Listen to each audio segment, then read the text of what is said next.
Boa tarde a todos. Sejam muito bem-vindos ao nosso webinar, A Importância da Marca nas Redes Sociais. É um grande prazer contar com a vossa presença, quer estejam a assistir em direto, quer venham depois a acompanhar mais tarde a gravação. Estamos a fazer a gravação deste evento. As redes sociais tornaram-se, de facto, um dos palcos onde as marcas se constroem, se diferenciam e também se colocam à prova. É nelas que a identidade e a reputação se testam diariamente perante um público cada vez mais exigente e atento.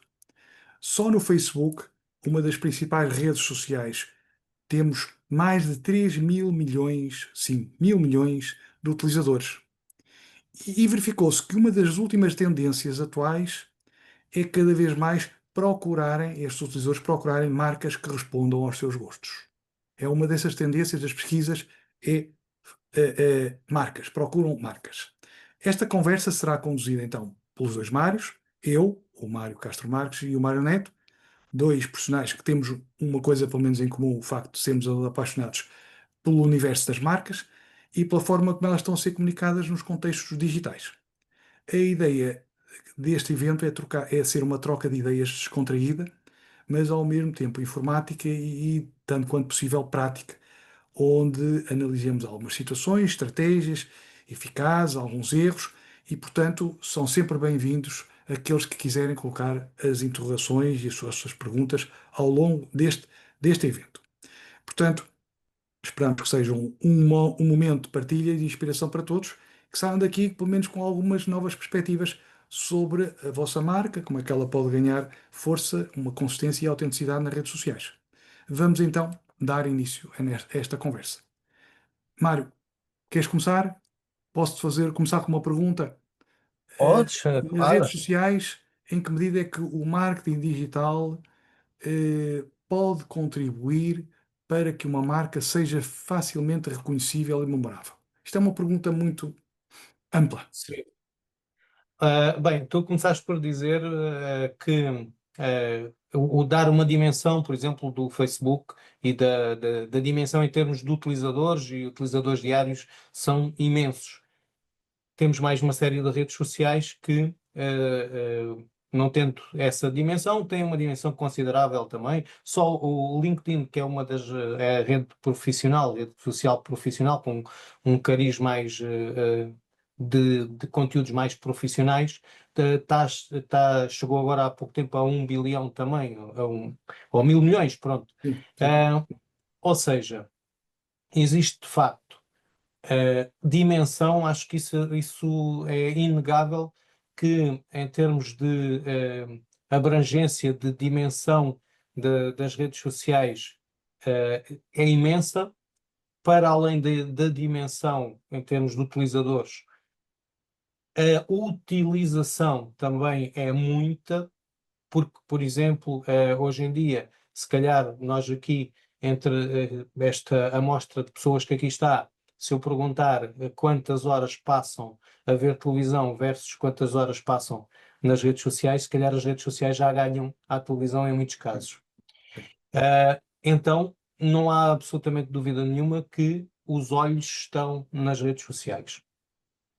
Logo, a importância de nós termos uma presença que reflita exatamente aquilo que nós queremos passar em termos de mensagem é essencial, porque eu costumo passar esta ideia, é que se nós não comunicarmos uh, aquilo que queremos comunicar sobre a nossa marca, sobre os valores, a identidade, por aí fora, se não a comunicarmos num sítio como as redes sociais, que é onde existe o maior número de pessoas a viver e atentos, se não tivermos uma estratégia para comunicar, e nós podemos dizer assim, eu hoje em dia ainda ouço algumas pessoas dizer, não, eu não tenho redes sociais, não quero saber disso e tal. A questão que se põe é esta: se nós não transmitirmos aquilo que queremos que se saiba sobre a nossa marca, posicionamento, valores, por aí fora, o mercado e as outras pessoas vão criar a imagem para a nossa marca. Não sei se me faço entender. É Hum? porque imaginem que vocês não querem ter nada nas redes sociais, até em termos de marca pessoal. é legítimo, podem não ter. A questão é que, imagina que alguém num evento tira uma fotografia onde vocês próprios estão e essa própria pessoa partilha nas suas redes sociais dizendo este evento foi uma porcaria. Vocês não decidiram se aquele evento foi um bom ou mau, alguém decidiu por vocês dizer que aquele evento onde vocês estiveram não prestou. Da mesma forma, tudo o resto que se passa nas redes sociais, se nós não conduzirmos o nosso destino, digamos assim, dentro das redes sociais, o mercado e as outras pessoas vão acabar por empurrar-nos para uma imagem que se calhar não é aquela que nós queremos. Este é o primeiro conceito que eu gostava de deixar claro. E isto foi válido para redes sociais, de empresas, de negócios, de instituições e pessoais. E gostava de sublinhar aqui o pessoal, porque cada vez mais se fala de marcas pessoais. Eu tenho uma novidade, se calhar, para vocês. É que se eu perguntar aqui a quem é que tem uma marca pessoal, se calhar alguns vão dizer: Ah, não, eu não tenho. Errado. Todos temos. Todos temos a nossa marca pessoal porque é aquilo que nós somos, desde o nosso nome ao aspecto físico por aí fora, e isso transmite para as outras pessoas um determinado, lá está, valores por aí fora. Por isso, é muito importante que nós nos foquemos em conduzir a ideia que queremos que os outros tenham, quer da nossa marca pessoal, quer das nossas marcas de negócios, digamos assim. Se não estivermos ao volante, alguém vai pegar nesse volante e se calhar vai levar-nos a um destino que não é aquele que nós queremos. Ou pior ainda, e passando a bola aqui para o meu caríssimo xará, como dizem no Brasil, ou pior ainda, alguém vai usar a vossa marca de forma indevida, simplesmente porque vocês não estão a usá-la. E a Sim. partir daí já temos outro tipo de problemas, não é, Mário? Sim, de facto, com tantos utilizadores e tantas redes sociais, se alguém usar um nome ou uma outra forma de identificação como marca nas redes sociais e que seja igual ou semelhante a outra identificação de outra pessoa ou empresa, pode de facto ter problemas. Pode, pode ser acusado de estar a violar um direito sobre esse nome. Sim, é verdade. É importante observar que as redes sociais assumiram, desde já, as redes sociais, desde há algum tempo atrás, um compromisso público pelo respeito pelos chamados direitos da propriedade intelectual existentes. Isto, ainda há pouco tempo, eu estava a falar com o Mário, o outro Mário, estávamos a falar sobre isso. De facto, nos termos de utilização, seja do LinkedIn, seja do Facebook, já se prevê um conjunto de regras, aquelas que normalmente quando nós aderimos como utilizadores que não lemos. Ou seja, pomos o sim ou clicamos lá e toca andar, que não estamos para ler aquilo. Mas essas regras, se forem lá rever, os direitos da propriedade intelectual, em particular as marcas, estão já lá bem previstas. E, portanto, prevêem-se um conjunto de regras de forma a zelar por estes direitos. Nomeadamente, eles podem ser causa para o bloqueio das contas de alguém, dos utilizadores. Tive, ainda há cerca de 6 ou 7 meses, o caso concreto de uma senhora, a minha cliente, que se queixou no Facebook, apresentou documentos que, como ela tinha a marca registada em seu nome, e alguém estava a usar uma conta, numa página no Facebook, com exato, a mesma identificação, para o mesmo género de produtos e serviços. Foi bloqueada. Foi bloqueada. Desculpa, Mário, só foi bloqueada porque a pessoa tinha a sua marca Registada. registrada e forma de provar Sim, que aquela marca era sua. sim. E é aí o ponto, não é? Sim, sim, sim, sim. Porque as redes sociais prevêem um conjunto de procedimentos de comunicação para a defesa daqueles direitos. Portanto, o registro de uma marca constitui um elemento muito relevante quando se interage em termos de utilizadores e responsáveis de redes sociais. Nessa interação, eles têm departamentos próprios na área da propriedade intelectual, são colegas meus, que vão ver ao detalhe e, de facto, vão verificar se há ali uma possível infração. Atenção que eles não vão penalizar ninguém, eles reagem da forma mais simples para eles, é bloqueio administrativo. Portanto, conta bloqueada. Portanto, se depois o proprietário da marca quiser mais alguma coisa, numa perspectiva legal, terá que ir para para outra área. Portanto, mas de facto é isto que acontece. Portanto, temos de facto ter muita atenção a esta situação. Não sei se agora queres dar tu continuar a nossa conversa. A Silvia penso que tem uma pergunta para fazer. Sim, tenho uma pergunta aqui para o Mário. Ah, O Neto ou o esta, Marcos? Esse esta é um agora era uma problema. gracinha. Essa agora era uma gracinha. É para ti, Mário Marcos. Obrigada. Esse processo é um processo rápido, é um processo que leva muito tempo e tem muita burocracia. Não, não, até nem fui eu que o fiz, mas não é um processo é assim, quanto mais provas nós tivermos relativamente aos registros o nosso cliente seja titular, não é assim tão lento como isso.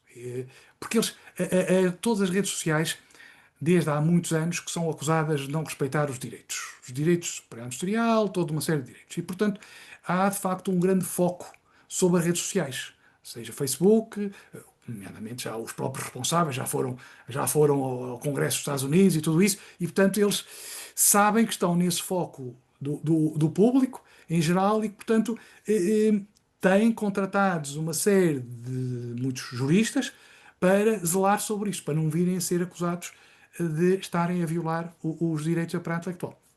E, portanto, não, eu penso que não. Se a memória não me falha, não sei se foram poucos meses para reagirem. Desde que haja provas, de facto, eles reagem. Portanto, porque eles de facto, sim, não brincam com isto, até porque muitas destas redes sociais, os seus responsáveis estão nos Estados Unidos. Não é? Alguns deles, Sim, pelo menos, e eles nos Estados Unidos não brincam com a questão da propriedade intelectual. Portanto, mesmo estas próprias redes ok. sociais têm também outra perspectiva. Eles também querem defender as suas próprias marcas. Portanto, eles são titulares, o Facebook, o Twitter, que não é o Twitter, agora é o X, não é? Portanto, mas os próprios responsáveis dessas redes sociais têm uma particular sensibilidade pela proteção, porque também são eles que podem estar em causa os seus próprios direitos deles. Portanto, espero ter Obrigada, esclarecido. Mário. Tá? Obrigado. Ok, então vamos se calhar aqui do início. Mário, diz uma coisa. Imagina que eu criei agora o meu negócio e seja de serviços, de produtos, Hum? e claro, uma das coisas que eu tenho que fazer de imediato, olha, por exemplo, lembro-me agora, talvez pela hora, um restaurante. Criei o meu negócio e, claro, vou ter que criar uma presença nas redes sociais, Hum? uh, porque hoje em dia é a forma mais eficiente de divulgar o negócio e até mesmo na relação custo-benefício é incomparável com qualquer outra forma. Não é que outras formas não funcionem também, mas é incomparável até porque se consegue começar sem gastar dinheiro nenhum e começar de imediato, ao contrário de uma televisão, de um rádio, por aí fora. Então, eu abri o meu restaurante, tenho a minha marca, lá a marca não, tenho lá tudo bonitinho, com o nome do restaurante, com aquela coisa toda, e vou abrir as redes sociais. Qual é a primeira coisa que eu devo fazer em termos de proteção da minha Eh, marca? Mário, tu tens a tua marca. Se for um sinal, uma forma de identificar o produto ou o serviço, neste caso os serviços de restauração, tu tens uma marca. Agora, não és proprietário da marca. É esta a diferença. Portanto, Yes. e só tens a propriedade da marca com a obtenção de um registro. No Em INPI. Portugal é este a perspectiva, é esta a regra. Há uma exceção para quem divulga e depois, poucos meses depois, quer vir a fazer o registro. Mas nem aí tem um direito de propriedade, se podemos dizer assim. Portanto, tem ali um prazo experimental para o começar a usar e depois fazer o pedido de registro, mas nesse prazo experimental ele não tem sequer um direito de propriedade. Pronto. Portanto, só tem um direito, tecnicamente, um direito exclusivo ou um direito de propriedade sobre a marca a partir do momento em que lhe é concedida a marca, o registro. Portanto, para aqueles que querem lançar o negócio e arriscarem, o próprio Estado português há 15 ou 20 anos fez isso por várias vezes, faz o pedido de registro e depois logo se vê. Pronto. O que eu normalmente faço com os meus clientes é fazer uma análise inicial de riscos. Tentar ver se há riscos, se não há riscos, para depois perceber se, pronto, vamos ter problemas, vamos ter obstáculos ou não. Isso é fundamental para pelo menos mitigar riscos. Se a pessoa quiser começar a trabalhar no restaurante, começa. Ora, se o registro não é obtido, é recusado, porque já existe uma marca igual ou parecida, sim, podemos ter problemas, nomeadamente o, o proprietário da marca registada anterior pode nos vir a obrigar a ter que mudar de nome para o nosso restaurante. Isso é muito complicado para quem já tem todo o layout do restaurante, para quem já tem toda uma série de coisas feitas, às vezes são milhares e milhares de euros, eu tive já clientes desses, que depois quase têm que ir para o caixote de lixo. É assim, é de facto um dos problemas, uma das agruras da atividade empresarial, às vezes é começar-se e arriscar-se. No entanto, se conseguirmos, seria ideal, era começar-se primeiro Ou seja, com o pedido de registro. Sim, desculpa, pelo que eu entendo então, antes de começarmos, digamos, a pôr lá publicidade no restaurante, aquela coisa toda, temos sim. estamos a pensar num nome para a nossa marca, porque achamos que é interessante. Deveria de se fazer como é Uma que se chama? Uma investigação. consulta prévia, Sim, uma coisa assim do uma género. investigação, sim, sim. Sim, Tanto aí como, por exemplo, nos domínios, não é? Portanto, podes falar sobre isso. exatamente. A questão dos domínios, tentarmos ver se temos várias portas abertas para depois não haver problemas. Pronto, portanto, hoje em dia, apesar de tudo, nos domínios, ainda há pouco tempo tive essa situação com o cliente, tinha o domínio.pt, o .pt estava bloqueado, mas já existem vários domínios especializados, podemos dizer assim. Eu Sim. penso que o ponto restaurant, acho que já existe, salvo erro. Há vários, eles lançaram isto, eu recordo-me, porque na altura estive a fazer uma investigação, eram 1200 de processos de candidatura, desses 1200 foram cerca de umas centenas deles foram concedidos, portanto já há muitos domínios para além do ponto .com, para além dos geográficos, podemos dizer assim, existem outros domínios que podem ser alternativos e podem ser muito interessantes. Portanto, termos essa perspectiva de podermos ter a forma de identificar-nos tanto no mercado físico tradicional como no mercado digital, podermos ter as portas abertas aí e fazermos esses registros. A partir daí, assumamos isto como pilares para depois começarmos a construir a tua estratégia de divulgação. Exatamente. Exatamente. O Carlos tinha aí a mão no ar, não sei se ele. Carlos, Sim, querias fazer. olá a todos, obrigado por este evento. Quero partilhar um pouco sobre a minha experiência do registro da minha marca, da Uhum, Imóveis Farol. Eu fiz esse trabalho de casa todo, ou seja, antes de registar a marca, uhum, fui ver o INPI, fui ver o site, registrei o site, o domínio.com, depois comecei o processo de registro da marca. E o que é que aconteceu? Não havia, em termos fonéticos, acima de. Havia 61% de aproximação, não havia nenhum de uma imobiliária, nada. uhum, Ninguém contestou, nenhum concorrente contestou. O mais uhum, próximo que havia, a minha marca é Imóveis Farol, o mais próximo que havia era Imo Farol e é uma empresa de consultadoria, nem sequer está no 36, que é o setor associado à uhum. imobiliária e Sim, à sim. prestação de serviços. E qual foi o meu espanto? Que o Estado português, no último dia, Uhum, contesta o registro da minha marca uhum, por achar que a minha marca se confunde com essa dita que eu referi há pouco, Imoforol, que dá cursos na área do imobiliário e uhum, não está registada como mediação imobiliária, nem nada disso. uhum. O que é que eu tive que fazer? Faça isso. Para já fiquei surpreendido, o próprio Estado português, contestar o registro. O que é que o Estado português tem comigo? Que não faz sentido para mim. Mas isso aconteceu. Então, tive que fazer um protesto, vá lá, sobre a decisão tomada. Tive que explicar que não havia confusão fonética, que havia diferenciação, que o meu negócio era IMO, que havia ali comum era for all, que essa designação for all existe em muitas nomenclaturas e vários negócios e por si só imóveis for all não e faz confusão com os clientes de IMO for all.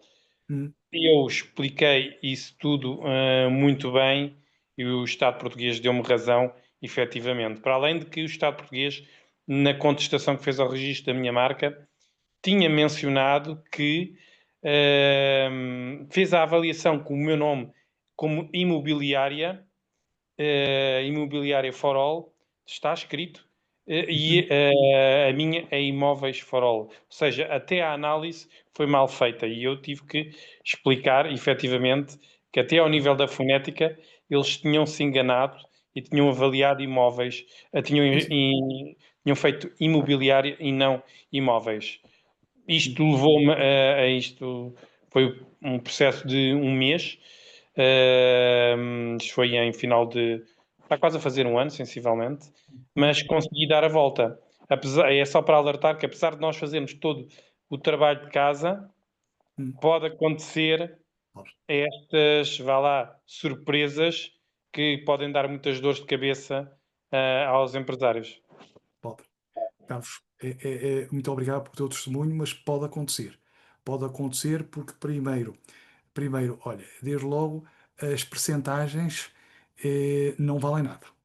Digo-te já. Essas percentagens que tu, quando aparece nos relatórios, 60 e tal por cento, 70%, esquece.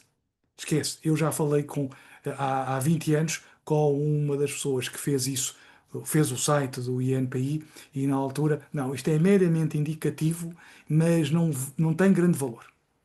Depois, de facto, o motor de pesquisa do próprio Instituto, quando tu submeteste ao fazer a submissão, ele faz um pequeno relatório para ver se há alguma coisa ou não. É muito falível. Muito, muito, muito falível. E depois, há a questão da subjetividade. Porque marcas parecidas, para mim é parecido, para ti não é parecido. Portanto, isto é de facto, temos num processo de registro, temos sempre essas dificuldades. E eu, quando faço essa preparação para um cliente, alerto sempre a este tipo de situações. Nós damos uma análise inicial de riscos, sinal verde, amarelo, vermelho, mas mesmo o verde, eu ponho lá, nós não conseguimos garantir sucesso. Não há sinónimo prognóstico só no final do jogo, como diria um antigo jogador de futebol. Ok? Sim. Portanto, de facto, é. Mas sim, mas se nós, naquilo que tu fizeres, o tal trabalho de análise prévia, verificares que já existe alguma coisa, pelo menos isso já serviu para tu tentares mudar de estratégia. Percebeste? No teu caso, infelizmente, mas depois, no final, conseguiste ter sucesso, ainda bem, mas tiveste sorte, sim, ainda bem, pronto, argumentaste, mas de facto, lá está, isso depende também um pouco da argumentação e muitas vezes de provas, repara, o farol é um termo de uso corrente, se calhar havia muitas marcas com a palavra farol e, portanto, podemos jogar com isso, porque é que alguém Não fica é, proprietário não da é, palavra farol. não é farol, parece, mas não é. É for 4 all. Ah, For ok. all. For all, Olha, a fonética, pois, exatamente. Mas repara, o for all também é um termo de uso corrente. É no mesmo plano que o farol. É o mesmo plano. É for all, 4 all. Sim, exatamente, porque eu já fiz algumas pesquisas, já tive clientes que também queriam registrar. Durante alguns anos havia, pronto, vamos pôr o for all como a Forip, for também, a minha marca. O quatro foneticamente é muito próximo do for e, portanto, daí que, pronto, sim, esse tipo de jogos, mas estamos a falar de palavras de uso corrente. Portanto, aí vir o outro dizer que eu tenho exclusivo, muitas vezes pode sair para o torto, é verdade. E, Muito bem. ó Mário, E outra coisa que eu aprendi ainda sobre isso, que é importante, mesmo, ou seja, a minha está Imóveis for All e está pegado. Sim, E há diferenças de registro se for despegado. Ou seja, imóveis, se eu registasse imóveis for e depois all, já teria também outra percentagem de aceitação. Ou seja, eu aprendi também depois neste processo muitas nuances. E vou-lhes contar outra coisa ainda sobre este processo. Eu fui obrigado a pagar a contestação, porque há uhum, várias modalidades. Depois de contestação, eu fui obrigado a pagar uma contestação pelo facto de. Porque eu fui ver também quem era o proprietário da marca que eles estavam a dizer que era parecida. E essa marca não tinha registros e nem tinha movimentos. E eu contactei o titular para ver se ele queria ou se eventualmente havia interesse. Não consegui chegar ao contacto com ele, mencionei isso no processo e eles depois também disseram que, olha, você vai ter que nos pagar o pedido da pesquisa, que é mais um X valor, que nós vamos tentar entrar em contacto com ele, que é para, se ele não só pôr, nós vamos avaliar, mas pois. mesmo que ele não só ponha, como foi o caso, nem se pronunciou, Hum, nós ainda vamos ver. Ou seja, apesar da outra marca não querer nada em relação à nossa empresa, à My Voice for All, o Estado português pode na mesma, ou quem está a avaliar, hum. se achar pertinente, não aceitar a marca, independentemente dos Carlos, argumentos que eu queira. agora que disseste uma coisa muito interessante e muito importante, é que o examinador, já tive uma situação dessas há vários anos, não era no âmbito das marcas, mas era noutro âmbito, de patentes, portanto estamos a falar de coisas técnicas, onde tinha havido uma recusa e o meu colega em Lisboa foi ter a reunião com o examinador e com o cliente e ao fim de uma hora o examinador diz, pois, mas sou eu que decido. E portanto, pronto, numa primeira fase, é verdade, podemos fazer recursos. Há recursos, há todo, mas isto são diligências que vão trazer perda de tempo e perda de dinheiro. Ponto. E de facto é assim, quem toma as decisões, toma-as e às vezes, pronto, mas eu decido assim e acabou, ponto final.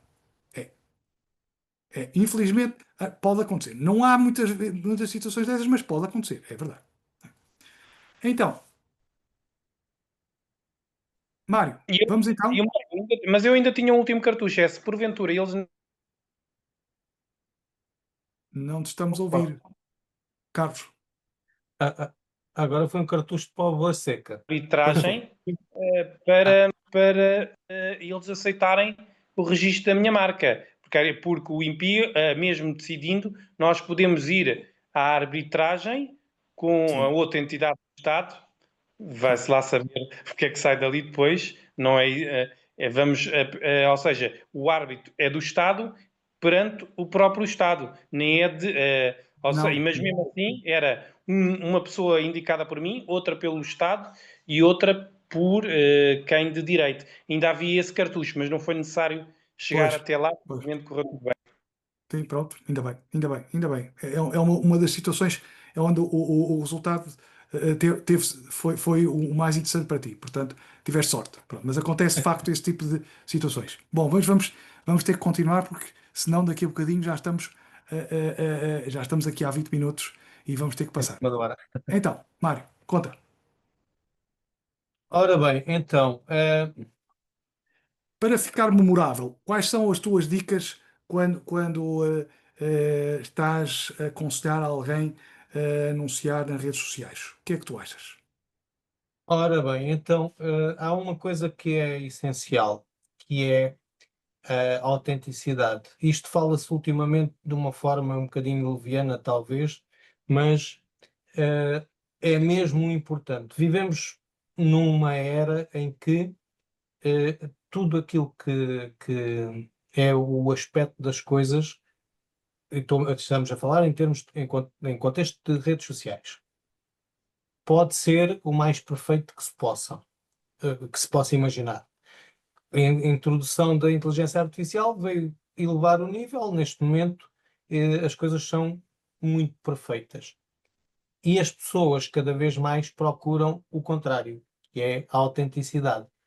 Fazer coisas muito perfeitas nas redes sociais acaba por ficar, ainda que não tenham sido feitas com inteligência artificial, as pessoas já começam a duvidar. Ou seja, o que é que eu quero dizer? E eu vou lá chegar ao ponto final.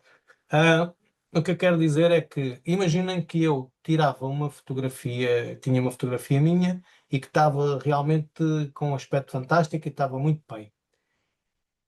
As pessoas se calhar iam pensar, está bem, está assim porque é inteligência artificial e ele fez aqui uma cosmética digital. Embora não tivesse sido assim. Hum. Aquilo que for autêntico, real, é aquilo que funciona melhor. O que é que eu quero dizer com isto em concreto? Quero que se fale daquilo que é o que são os nossos valores, que aquilo que nos interessa, que tenhamos opiniões sobre as coisas, Hum. sem medo de haver pessoas que não concordam com elas. Hum. Quem faz as coisas de uma forma politicamente correta e totalmente inócua tem uma presença que tem uma progressão muito baixa sempre. Hum. Temos que afirmar-nos. ah, e isto é válido para marcas pessoais e para marcas Comerciais. comerciais. Por aí Sim. fora.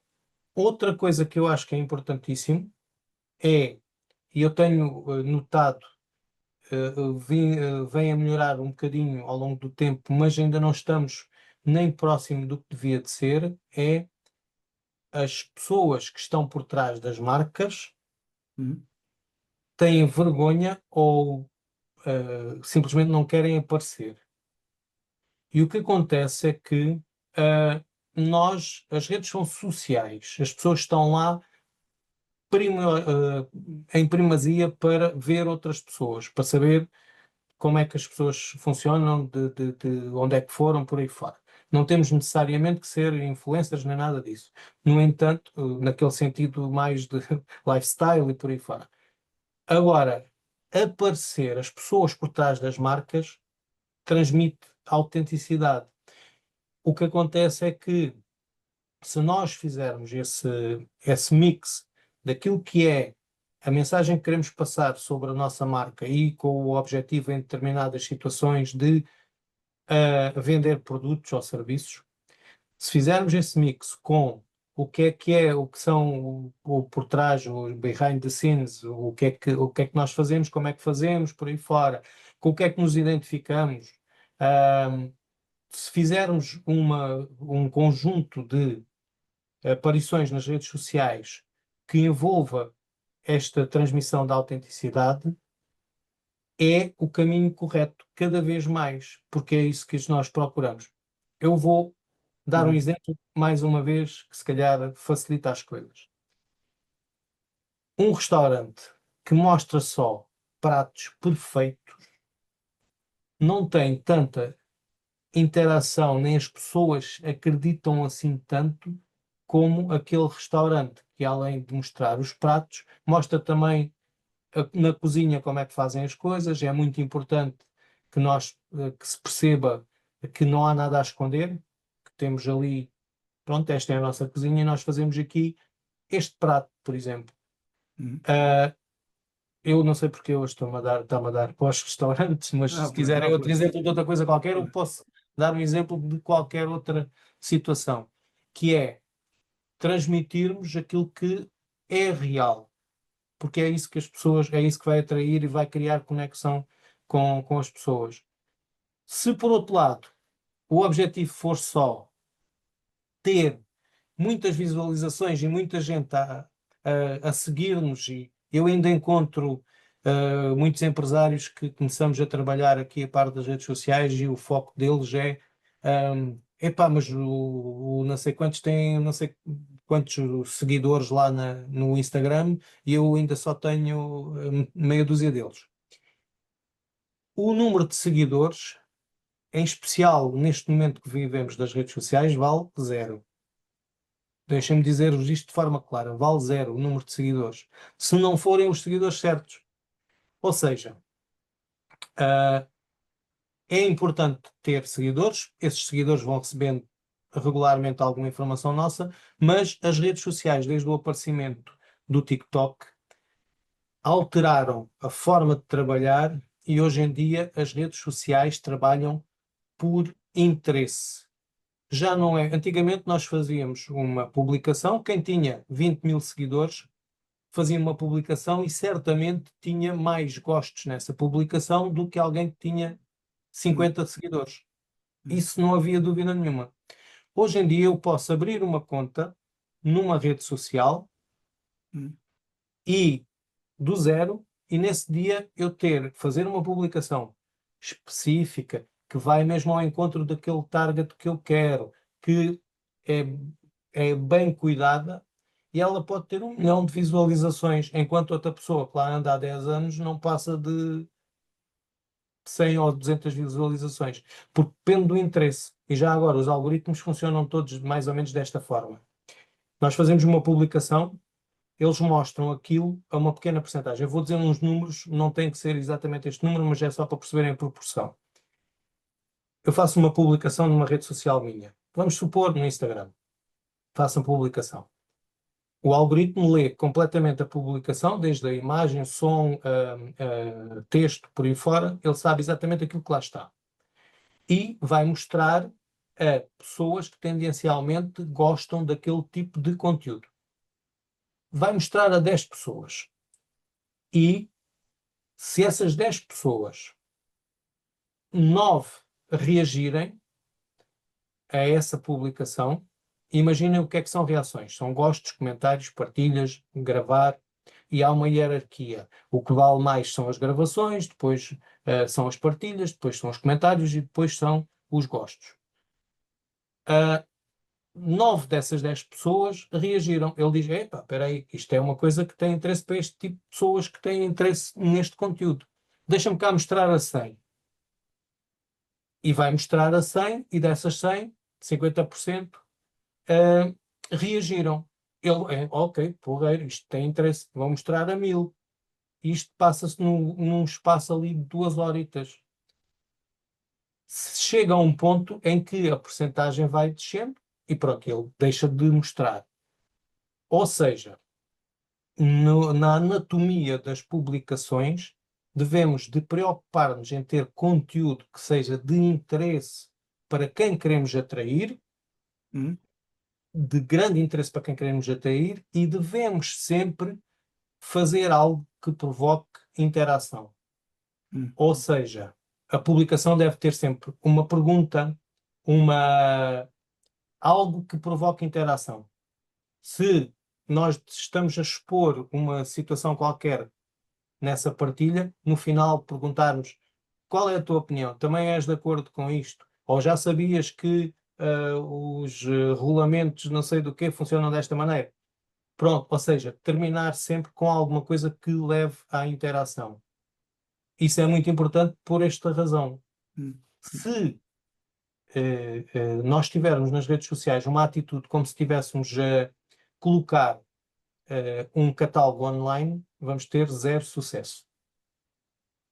Ou seja, o catálogo online é o quê? Eu chego ali, ponho uma fotografia ou um vídeo, aquilo que for, e escrevo lá que este é o shampoo não sei quantos que eu vendo e que está muito interessante e tal.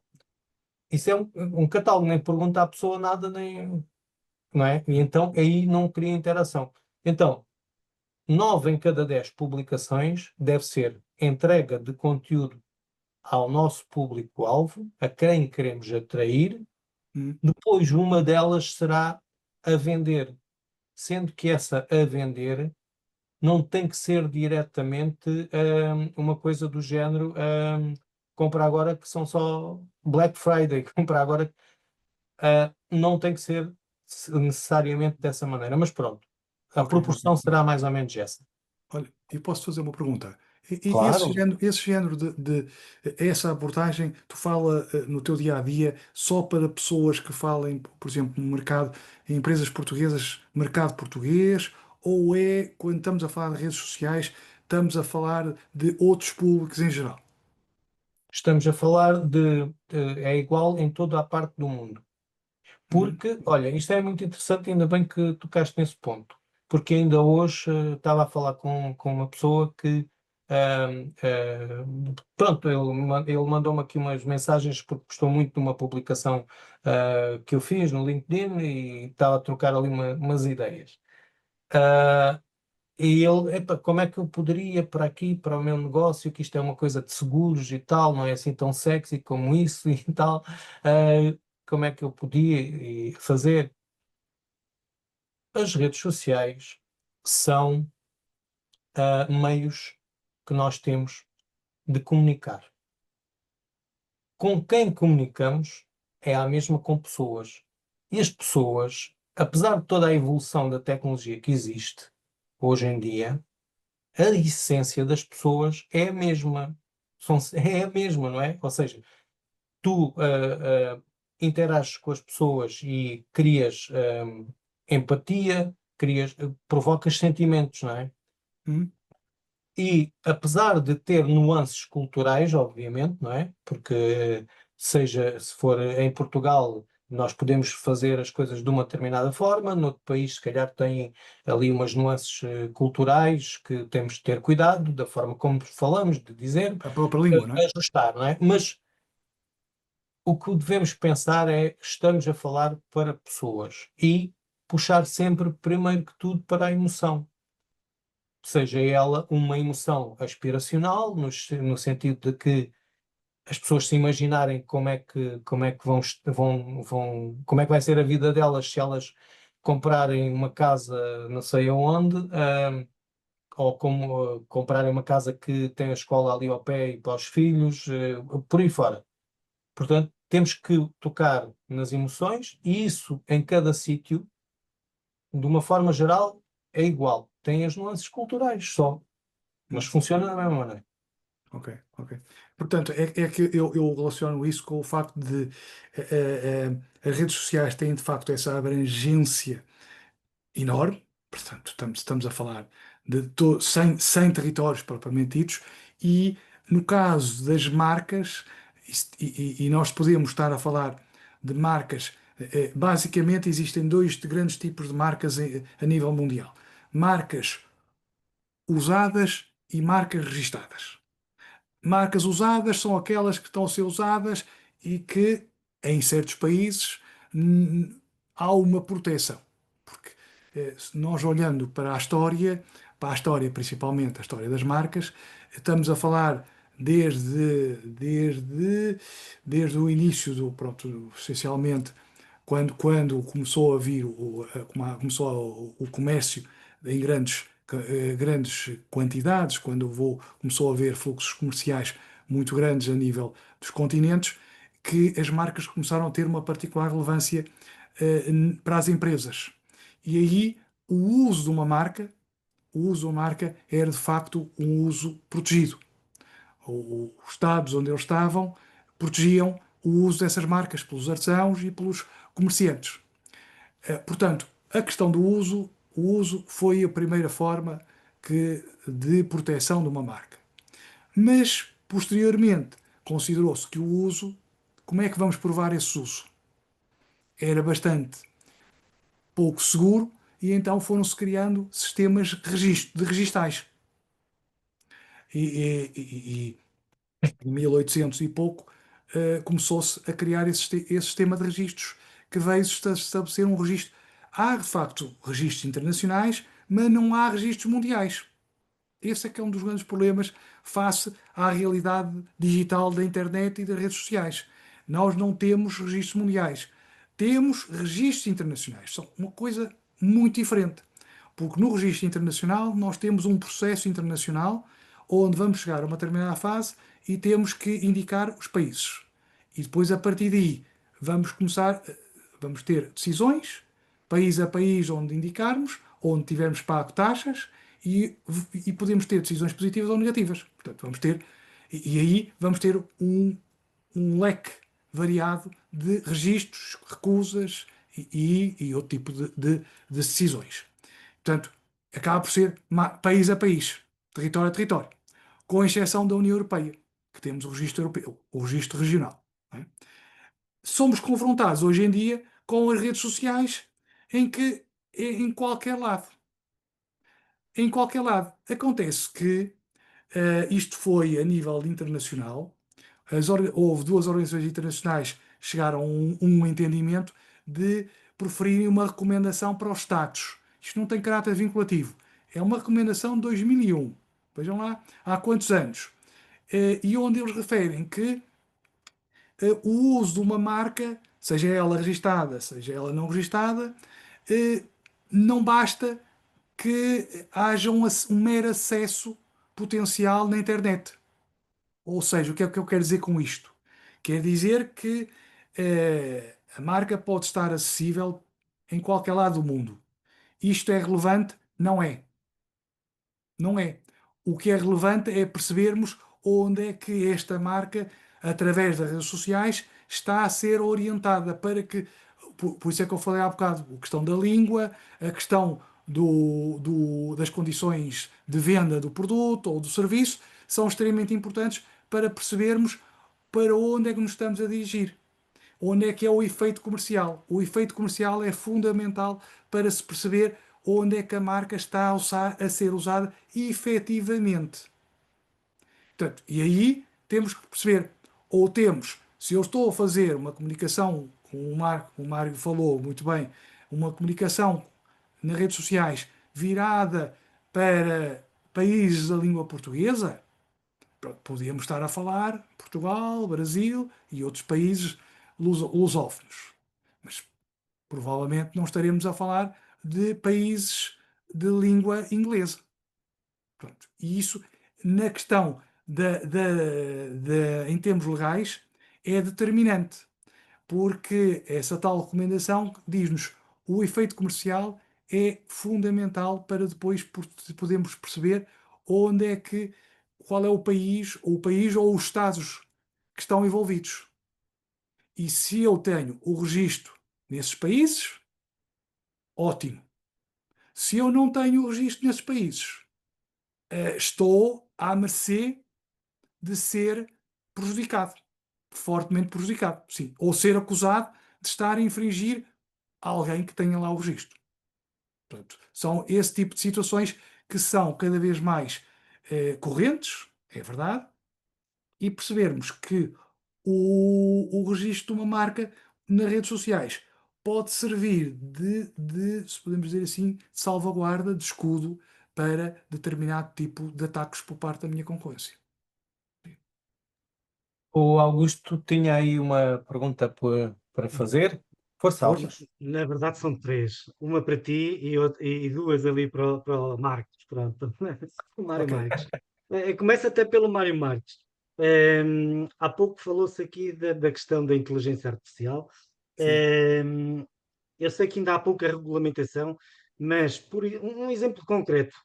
Eu vou ao ChatGPT, crio uma imagem e quero utilizar essa imagem para fins comerciais da minha empresa, sei lá, para uma campanha ou até para um parceiro meu, nós fazemos esse acompanhamento também, ou até para usarmos, por exemplo, no email marketing, termos essa imagem.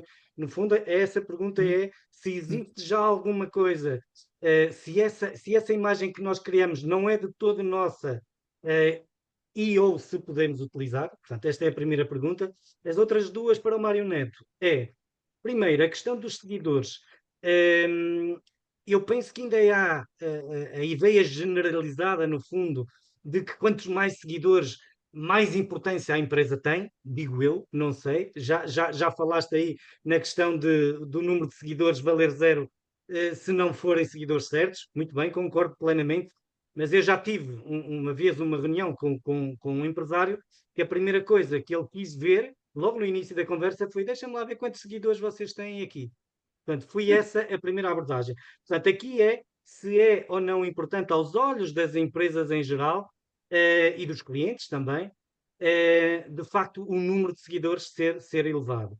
E a outra pergunta Mário, é se, ou melhor, qual é a melhor estratégia para divulgarmos as nossas publicações para atingirmos portanto, o nosso público-alvo? Qual é que é o melhor canal? Marco, começas Ok, tu, obrigado. depois eu respondo. Não sei, conforme preferires. Força, Tanto faz. força, responde, não se preocupe. Ok, então, pronto. Número de seguidores. Eu entendo essa mentalidade, por isso é que eu toquei nesse ponto e fiz questão de sublinhar, dizendo que vale 0. Depois disse o 0, o que é que significa? Por uma razão muito simples. Imagina, por absurdo, que realmente havia um cliente que tu querias ganhar e que ele dava, de facto, uma importância enorme ao número de seguidores que vocês tinham. Se fosse para fechar um grande negócio, tu podes comprar cerca de 10 mil, 15 mil, 20 mil seguidores por 50 euros. No Bangladesh estão lá uns gajos que Tens vão que me dizer fazer o isso, ok e tal, Isso- e é uma trafolhice, não é? É uma trafolhice. Não, eu estou a dizer é se a pessoa dá esse peso ao número de seguidores só, ela própria está-se a enganar a si própria. Ela está-se a enganar a si própria, porque, Exatamente. ou seja, imagina que ele diz assim: olha, isto era um negócio extraordinário para ti. Eu só fecho este negócio se você tiver 50 mil seguidores.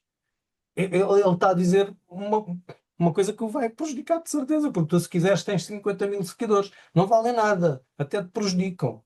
Mas até o Exatamente. tinhas. Portanto, aquilo não tem uma relação uma coisa com a outra. Eu conheço e faço até gestão de clientes com grande rentabilidade da presença nas redes sociais e que têm 200, 300 seguidores por aí fora. Não. Depois há uma outra questão que tem, e para desmistificar esta questão do número de seguidores, para já, eles podem ser os seguidores errados e isso não significa que nós temos a nossa empresa fantástica, porque basta eu fazer umas publicações com uns gatinhos, já para não falar de uma rapariga com um biquíni e não sei o quê, e aquilo tem logo uma data de seguidores. Não tem nada a ver com o nosso negócio, não é? Portanto, essa é uma questão. A segunda questão que tem a ver com isso dos seguidores é que, culturalmente, e vamos falar de negócios aqui em Portugal, culturalmente, nós, portugueses, ao contrário, por exemplo, do Brasil, dos brasileiros, nós somos utilizadores fantasma. Nós temos muita gente que nos segue, que vê aquilo que fazemos e que eventualmente até vem a fazer negócios connosco e que nós só ficamos a saber que eles nos seguem, que nos veem, quando eles nos dizem assim: você agora está a vender isto, isto e isto, não é? Eu, sim, sim, sim. Então como é que sabe disso? Eu acompanho nas redes sociais. Nunca fizeram um like tão pouco numa publicação. As pessoas não reagem, é cultural também. Enquanto no Brasil, se nós fizermos uma publicação, queres preto ou amarelo? Pronto, aparece logo uma data de gente. É uma questão cultural, não tem mal nenhum, só temos que saber lidar com isso. Portanto, número de seguidores é realmente, se forem os seguidores certos, é importante. Se não forem os seguidores certos, só por si o número não vale realmente nada. Agora, as pessoas têm que ir aprendendo aos poucos que isto funciona assim. Podes só recordar-me da segunda pergunta, desculpa, que eu, entretanto. Era, qual é que era a melhor estratégia para divulgarmos uma publicação Ok. Para os clientes, para um target para o público certo, certo? não é? Tens duas formas. Tens a forma mais demorada e mais consistente, que é as publicações orgânicas, que é fazendo publicações nas redes sociais, em especial com o foco nas redes sociais que tendencialmente as pessoas que nós queremos atingir estão lá presentes. Ou seja, as pessoas até podem ser os mesmos, mas o mindset naquela rede social é o que nós queremos. O que é que eu quero dizer com isto? É que o mindset de quem vai para o TikTok é para se divertir. Se eu for um artista, tenho que estar lá. Tenho que mostrar que toco música, que faço. Se eu vendo business to business peças para automóveis, se calhar posso estar no TikTok, mas não será o meu foco. O meu foco será um LinkedIn, por exemplo.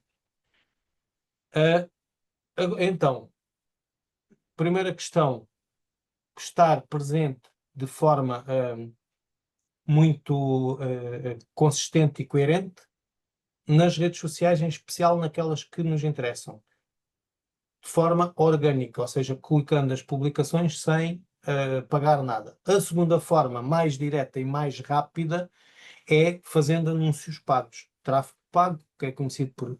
Nós começamos a falar sobre tráfego pago porque o Brasil é muito forte nessa área e começou a dar essa denominação, mas é isso. É, as redes sociais vivem, porque se aquilo nós criamos páginas, perfis por aí fora, tudo de forma gratuita, como é que vocês acham que eles são tudo empresas bilionárias com valores incríveis de rendimento? Porque os outros pagam para aparecer. Portanto, o negócio deles é publicidade, não é outra coisa.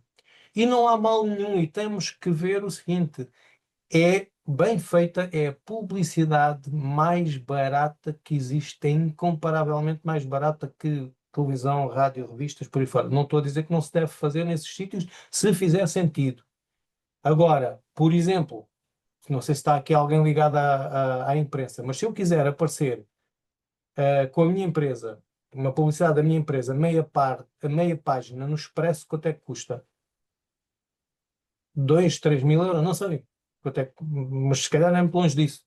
Uh, com isso, nós, em termos de publicidade pagas nas redes sociais, que conseguimos, através das plataformas que nos permitem fazer a gestão de redes sociais, desculpem, de anúncios, conseguimos fazer exatamente para o target. Eu quero que isto apareça para as pessoas que vivem aqui num raio de 1 quilómetro, que é assim, que é assim. Uma curiosidade, eu tenho um cliente para o qual, ah, eu vou dizer ao contrário, tenho um cliente que tem uma imobiliária, ok? Essa imobiliária trabalha no Algarve. Tem, digamos que não é luxo, mas tem alguma, pronto, um patamar já um bocadinho, um T3 vende por 800 mil euros, para aí, está um patamar assim. Quem é que adivinha a zona do Algarve onde nós mais fazemos publicidade paga para esse cliente? Na Quinta do Lago, nessa zona aí, que é onde tenho valores mais altos, normalmente, por transações. Paulo de Lobos, Quinta do Lago, Há aqui essa zona. malta da imobiliária? Ok. É uma sugestão. Eu vou dizer, no aeroporto, meus amigos, a Ok. malta, enquanto está, vocês querem melhor do que fazer publicidade? Vocês, com certeza, que já viajaram bastante e já passaram muitas horas no aeroporto. E o que é que vocês olham quando chegam ao aeroporto hoje em dia, à sala de embarque, à sala de espera, né? O que é que as pessoas estão a fazer? Todas com o telemóvel e a ver coisas. E ainda por cima, com muito tempo para ver as coisas, né? Estão à espera, normalmente apanham ali uma seca de 1 hora ou 2 e tal. Fazendo um target específico, com a nível, no caso daquele cliente, com o nível de renta. Nós aqui em Portugal, a legislação não nos permite fazer uma coisa que se faz nos Estados Unidos ou no Brasil, que é os anúncios. Aquilo tem uma ligação com o rendimento das pessoas. Eu posso dizer que quero fazer um anúncio só para pessoas que têm um rendimento acima de 1 milhão de reais por ano, por exemplo. Aqui em Portugal não se pode fazer isso. Mário, desculpa, mas não Sim, podes fazer, por exemplo, por profissões? podes fazer. Então, como é que nós fazemos? Fazemos profissão, fazemos quem está a aceder à aplicação com um telemóvel topo de gama, Já sabemos que aqui em Portugal pode haver a malta que paga prestações o resto da vida, um telemóvel topo de gama. Mas é a forma que nós temos. Quem tem interesses em Ferraris, Porsche, ou seja, isto, claro, se for um, um target mais elevado, não é? Nós vamos por aí. Agora imaginem, eu quero vender um T2 de 800 mil euros na Fuseta, e tipicamente quem tem o meu cliente eu sei que são ingleses que têm um determinado tipo de rentabilidade e tal. Então eu vou fazer exatamente isso também na Quinta do Lago, em Valdelobo, em Londres. Isso é uma coisa interessante. Nós fazemos a publicidade para os clientes antes deles chegarem cá, lá onde eles estão, quando eles começam a ver essas coisas. E o aeroporto é fantástico para fazer publicidade, porque as pessoas estão ali com muito tempo para estar nas redes sociais e para ver as coisas e tem uma rentabilidade muito, muito grande.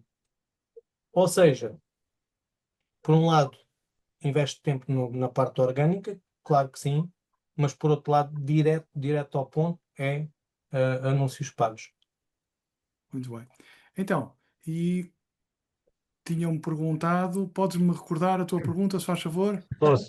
Tinha a ver com os direitos de O Mário autor do já, chat já baralhei isto GPT. todo.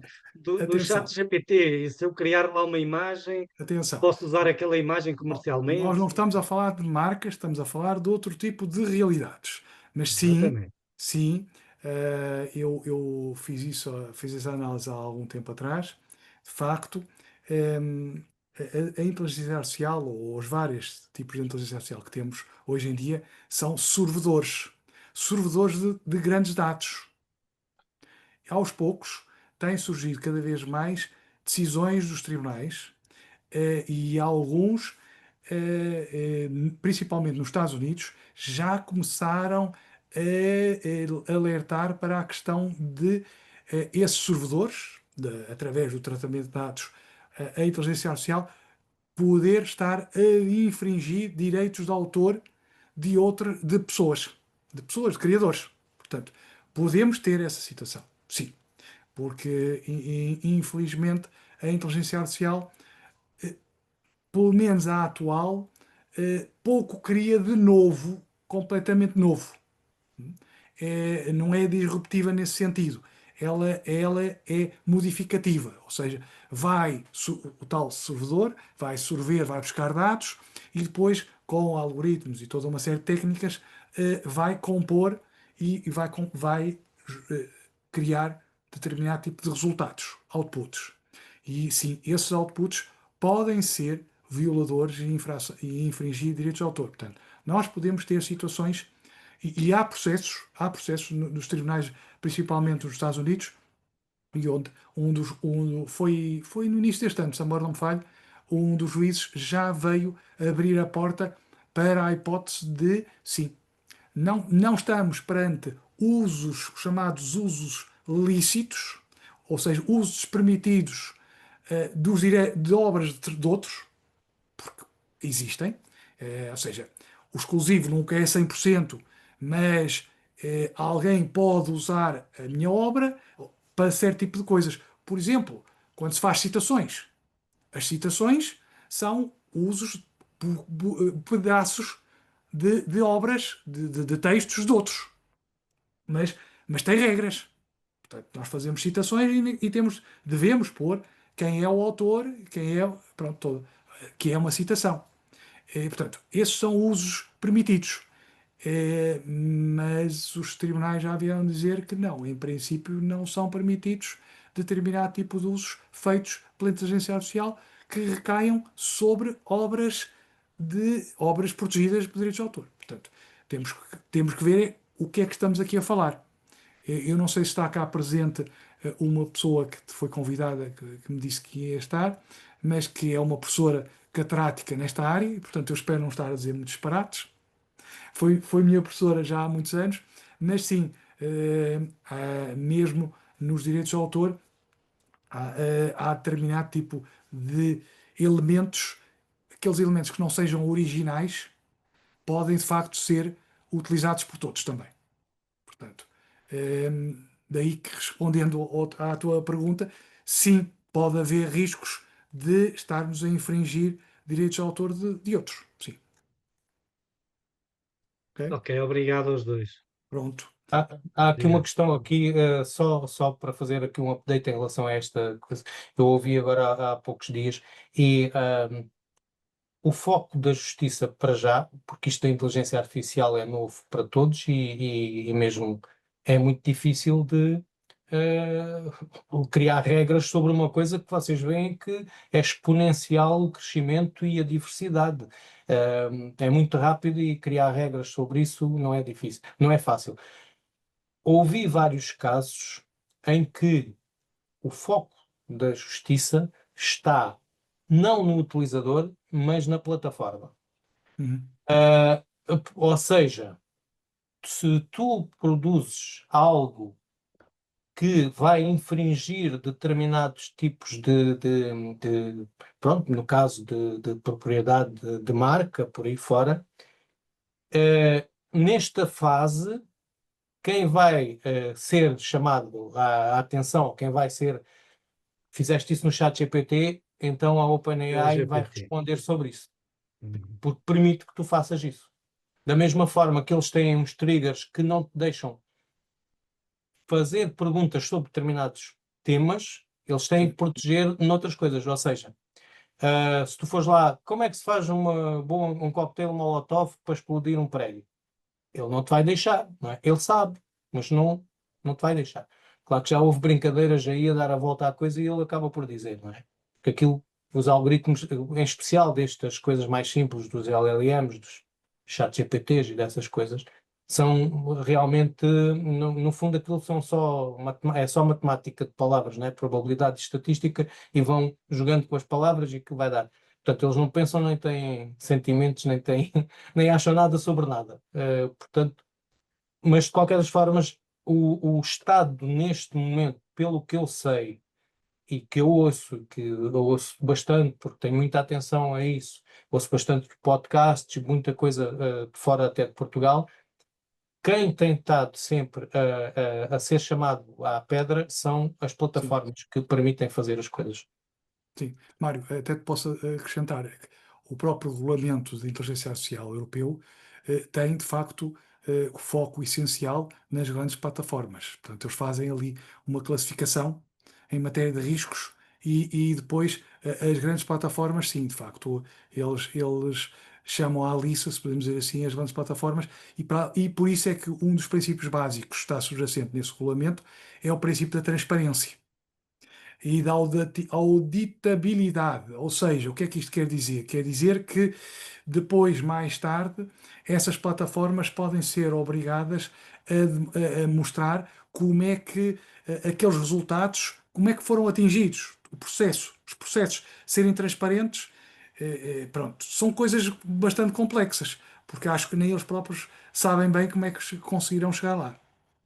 Mas, mas sim, sim, de facto é um dos aspectos que, sim, para já, pelo menos a União Europeia está a tomar a dianteira nessa área, que é de controlar e pôr o seu foco, concentrar-se essencialmente nas grandes plataformas. Sim, não é nos Mas utilizadores. pronto, isto não quer dizer que tu agora vais fazer uma publicidade usando a imagem da Coca-Cola e que a Coca-Cola não venha atrás de ti, não é? Claro.